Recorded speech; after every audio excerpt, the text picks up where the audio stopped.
Саламатсыздар, урматтуу каналдын көрүүчүлөрүм. Ошол көп суроолор келди. Суроолор мындай. Азыр эмне болуп атат? Украинанын ушул авантюрасы чын эле ийгиликтүү болобу? Же болбосо баягы кандай тактика колдонуп атышат? Эмнеге ал ийгиликтүү болду? Жана ийгиликтүү десе болобу? Орусия кандай жоопко даярдап атат деп. Бүгүнкү акыркы маалымат боюнча, акыркы бир күндүн маалыматы боюнча Орусия логистиканы жандандырганга аракет кылып атат. Теткинадан жанакы аскерлерди, призывниктерди топтоду, жыйнады. Ошол Хаймарс менен көпүрөлөрдү сындыра баштады, бирок Хаймарс жакшы иштеген жок. Ошон үчүн баягы JLDB деген учактан ыргытуучу, коррекция менен башкарылуучу атайын ушу бомбалар менен, авиабомбалар менен жардырып атышат көпүрөлөрдү. Бир-эки көпүрөнү жарышты. Теткинада мисалы группаны мындай пас калышты да, мындай коммуникацияларын кескилеп. Ошону менен бирге Орусия Луганскстан болуп аткан басымын азайткан жок. Эмгичекте ошондой жеңип алдыга жылып баратат баары бир. Сырткары дагы акырындап эсине келгенсип, күчтү жыйнагансып ордото баштады Украинанын баягы согуш абалын. Ошон үчүн баягы Украина өзү күчтөрүн артка тартып, дергелерин артка тартып, андай коргонуу линиясын жасоодо, коргонуу линияны аябай калың кылууда, мындай жазы кылып. Ошон үчүн мындай артка кичине түштүгөндөй болду деп айтып атышат. Анын сырткары Украина бул жерден эмне үчүн ийгиликтүү болду да? Эң биринчиси ийгиликтүү болгону РДК менен легион, бош эркин Россия деген легион киргенде, ошо Орусияга алар жеңил кирген да. Баягы майга ысык бычактай кирип кетишкен, чыгышкан апрелде, мартта, 24-мартта акыркы жаңылыктар болгон. Ошондой эле көрүнүп калган. Баягы Орусиянын территориясы аябай чоң болгондуктан администрациялоо аябай оор. 140 миллион киши ушул чоң территорияга 17 миллион километрге жетишпейт да. 17 миллион километрге 300 миллион киши болсо кичине бир жөн эле. Же болбосо Кытайдагыдай 1,5 миллиард киши болсо бир жөн эле, бирок аз 142 миллион, 147 деп жазып атышкан. 142 миллион киши. Армиянын көлөмү 3 миллион адам. Ошон үчүн техникалык түрдө анын баарын бүт чыгараны жабууга мүмкүн эмес да. Ошону түшүнүшүп, ошо математиканы түшүнүшүп, украиндиктер ошо Белград менен Курскка болгон РДК менен эркин Орусия деген легиондун ишин, жыйынтыгын, отчетторун көрүп түшүнүштү да. Ушуну жасай алабыз деп даярдай башташты. Бир гана маселе болгон, бул деген Америка Коштуу Штаттары жардамын бербей аткан, евро биримдик берген жардам жетишсиз болуп жаткан. Ошол нерселер албетте алардын бул иш аракеттерин токтоткон болчу да. Качан гана ошол поставкалар жетиштүү түрдө жеткенден кийин, мен бир видеолорумда 1 жыл мурда айттым эле, 1-2 жыл мурда Украинада 1 миллионго чейин резерв бар депчи, армиясы бар деп. Ошондо өзү 60 миллион болуп аткан калк азыр бир 48 миллионго чейин түшүп кетти расмий. 60 миллион тегерегиндеги болуп аткан калкта 1 миллион армияны даярдаш маселе эмес.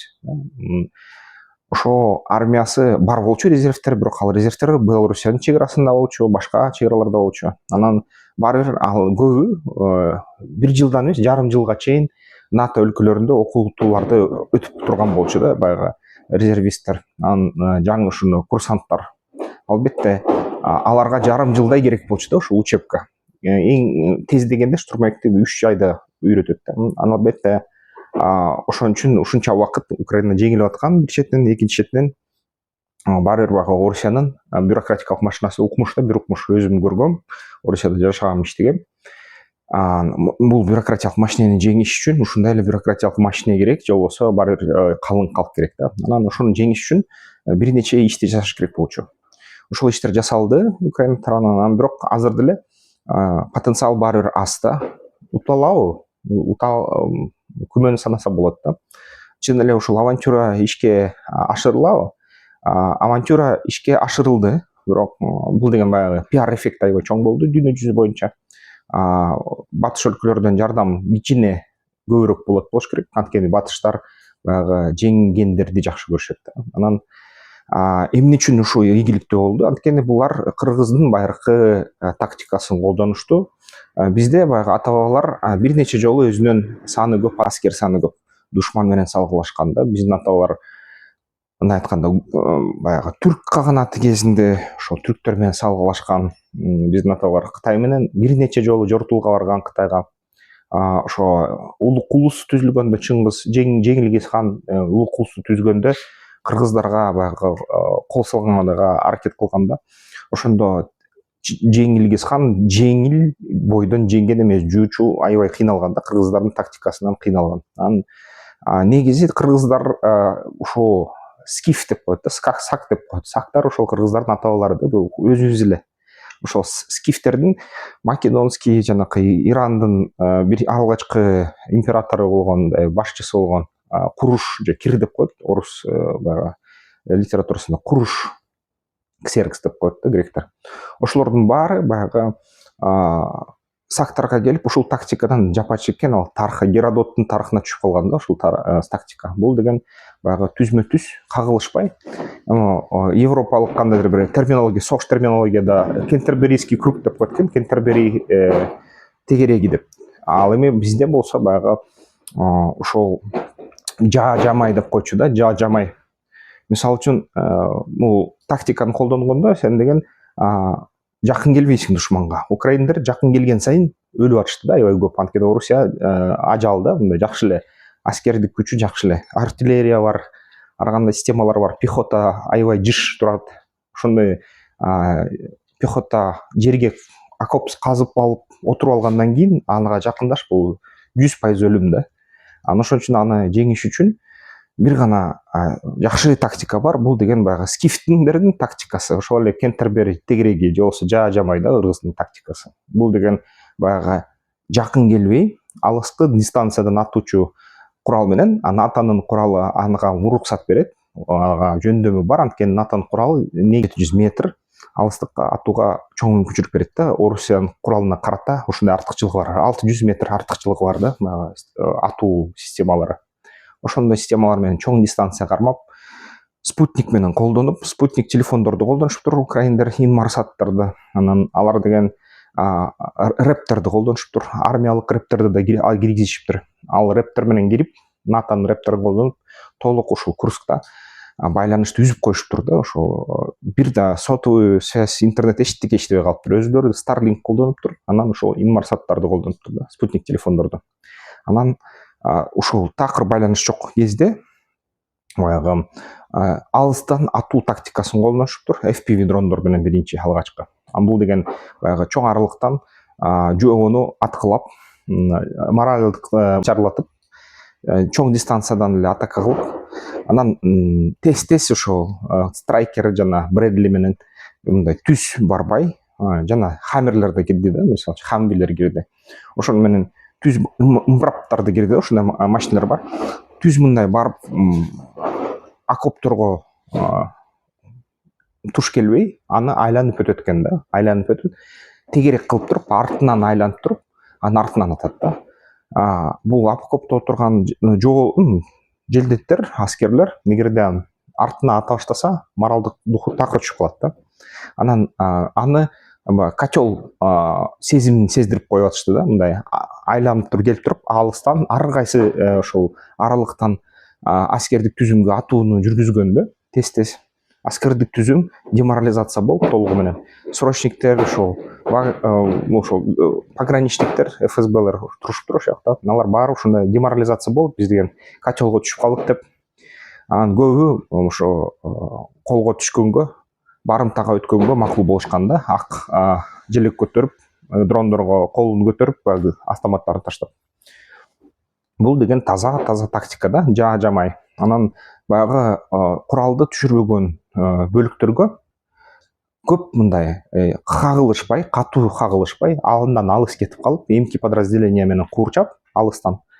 Эгерде ошол подразделениеде мобилдик группа резервтер болсо, украиндердин артынан куушуптур, куушканда качышыптыр, кадимкидей качып туруп, засада жасап. Бул биздин баягы ата бабалардын тактикасы да, таза. Артынан жөнөп бараткан техниканы эки капталынан засада кылып туруп, засадный полк деп ошол ДРГлер жакын келтирип туруп, жакын аралык калганда эки тараптан, эки капталдан чабып ишет да, чап туруп жок кылышат ошол мобилдик группаны. Мобилдик группаны жок кылгандан кийин кайра ошол хамвилер страйкерлер келип туруп кайра ошол территорияга айланып айдап турушат да. Бул деген нерсе аябай сонун. Анткени ошо баягы Орусиянын кичине НАТО техникасына, НАТО куралына карата мындай артыкчылыгы аз. Ошон үчүн булар артынан түшө албай аны жоготконго, мындай аны кууп жеткенге, алдын ала чапканга, анан байланыш үзүлгөндөн кийин ошол бүт коммуникациялык системалар жакшы иштебей калганда булар эчтеке кыла албай калышты. Аскери да көп болсо да, техникасы көп болсо да эчтеке кыла албай калышты. Анан эмки жумуш украиндердики бул деген коммуникацияларды кесүү да, тесттен барып эле баягы снабжение болуп аткан жолдорду көзөмөлгө алышты. Темир жолдорду, темир көпүрөлөрдү кескилей башташты, жардырып.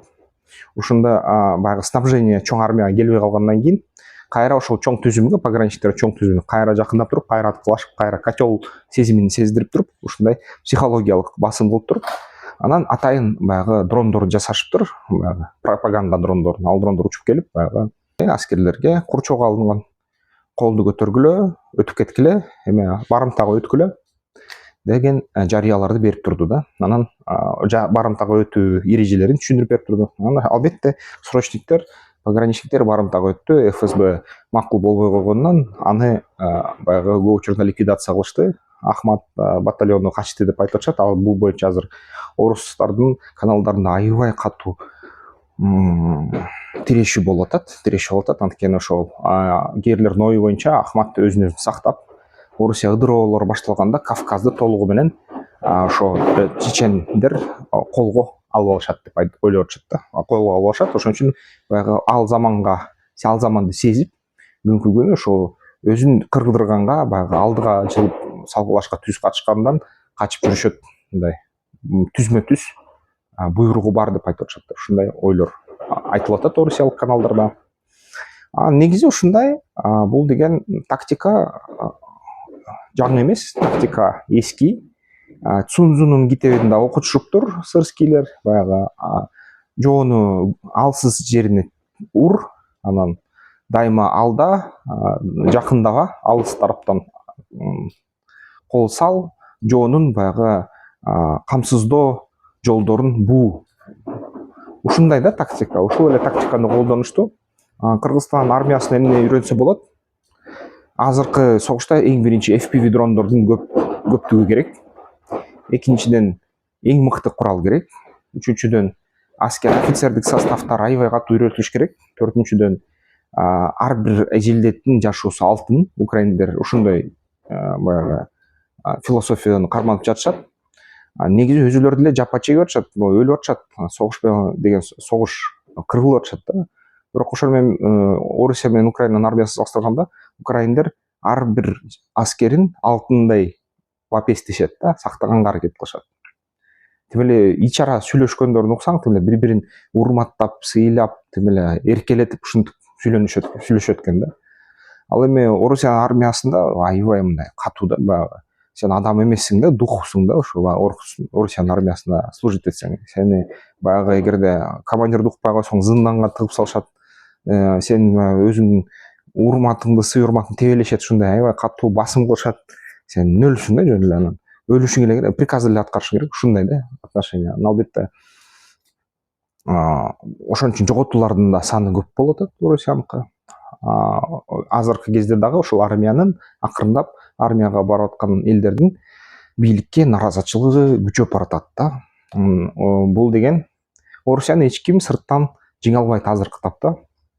Бирок ички жактан, ичинен мите курттай чыккынчылык же болбосо ошол бийликке болгон наразычылык эң жеңил жол менен ошол Орусияга чоң зыян келтириши мүмкүн азыркы тапта.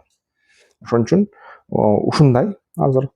Анан негизи кыргыз армиясы, кыргыз эли биримдикти үйрөнүш керек. Биримдикте болуш керек. Биримдикти буза турчу сырттан келген философияларды өтө дыкаттык менен караш керек да, аларга андай өтө көңүл буруш керек, ага каршы чыгыш керек. Анан эгерде карасак, баягы мобилдүү болуу, мобилдүү группаларды түзүү, тез согуш майданында орун алмаштыруу, дрондорду колдонуу, роботторду колдонуу, рэптерди колдонуу, баягы киши сактоочу техниканы колдонууну көрсөтүп атышат. Баягы мина талааларына киргенде дагы ошо батыштын техникалары көптөрү жарылыптыр да, баягы миналарга туш келиптир. Бирок аларды кайра буксир менен алып кетип, булар кайра оңдоп жатышат да. Ичиндеги экипаждар тирүү калыптыр көп учурунда. Ушундай жасалган да, адамдын жашоосун сактош үчүн жасалган да ал техника.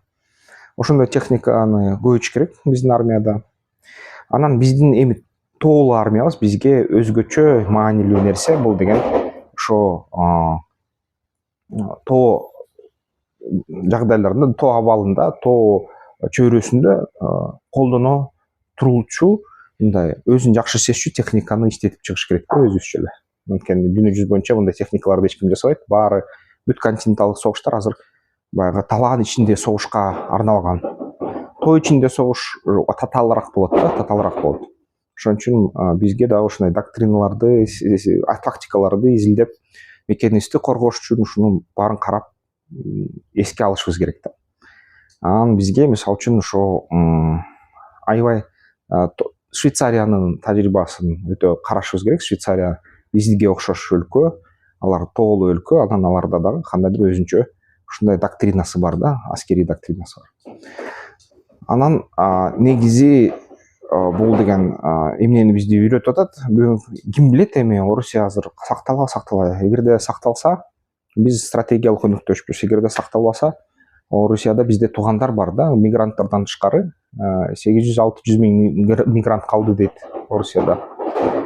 Бизде дагы туугандаш элдер бар, түрк тилдүү элдер. Бул татарлар, бул деген ногойлор, бул деген Кавказ элиндеги черкестер, кабардин-балкарлар, бул деген баягы коми эли, түрк тилдүү эл да. Өйдө жакта тувалар, алтайлар баары бизге тууган эл. Ошон үчүн баягы кандайдыр бир түрк конфедерациясын, Туран конфедерациясын, түрк конфедерациясын түзүүгө, ошол кыргыз туугандарды биримдикте сактоого, өмүрүбүздү, генофондубузду, ушул байланыштарыбызды сактоого, эгерде кийинки боло турчу коркунучтарга мындай кандай туруштук бергенге мүмкүнчүлүк кылууга иш аракеттерди таштай бериш керек, мен ойлойм да. Кантсе да Орусия сакталабы, биз баары бир дос, мындай меймандос иштерди кылабыз алтай элдер менен, түрк элдер менен. Эгерде ыдыроолор баштаса, анда тирек жөлөк болууга даяр болушубуз керек. Анткени биздин кызыкчылыгыбыз, биздин элибиз аз, элибизди көбөйтүш керек. Элди көбөйтүүнүн бир жолу бул деген туугандарды көбөйтүш керек да, тууган элдерди мындай түрк биримдиги оюна, пикирине алып келиш керек да. Ошондой ойлор келип калды, ошол берилген суроолордун аркасы менен. Эмне деп ойлойсуздар? Бөлүшкүлө комментарийлерде.